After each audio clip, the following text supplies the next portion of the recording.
Last month, the PAAC expressed its frustrations after learning that the Financial Investigations Division (FID) was yet to complete its probe into the unauthorized investment of $600 million from the National Insurance Fund (NIF), 18 months after it started the investigation. It was suggested at that time that other investigative bodies are also tardy in carrying out their duties and as such should be summoned to explain.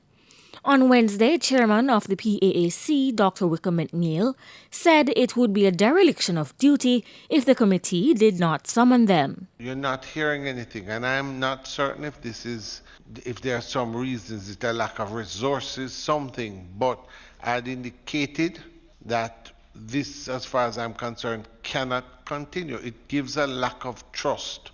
The persons looking on are not afraid of the law because they think the law never reaches a conclusion.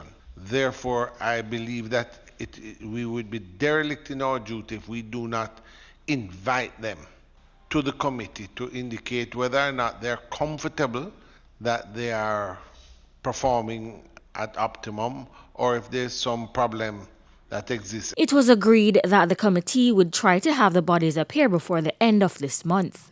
I would love if we could, at this meeting, set a time for those investigative bodies that are way behind to come and tell us what are their impediments, challenges. We start local government next week. We're doing it for 2 weeks. But what the earliest we can do, we have to give them 2 weeks.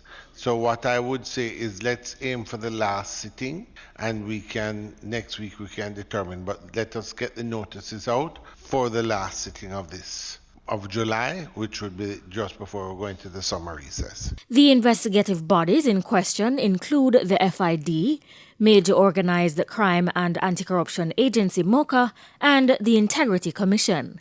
In the meantime, the PAAC was given an update on the collection of documents from the Education Ministry in relation to the ongoing probe at the Caribbean Maritime University (CMU). Permanent Secretary in the Ministry, Dr. Grace McLean, noted that the CMU has been cooperating with personnel from the Auditor General's Department. I had my most recent discussion with the officer who is responsible for the audit at CMU this morning, who indicated to me that he's still awaiting additional information from the banks. We met on Monday.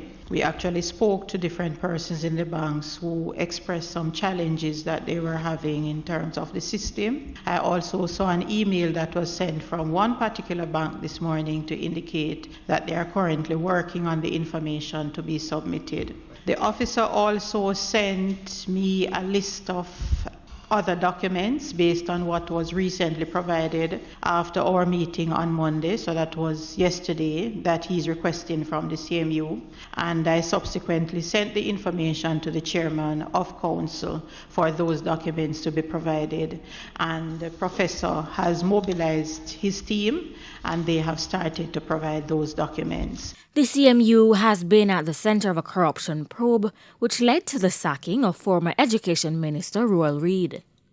Janae Williams, Frontline News.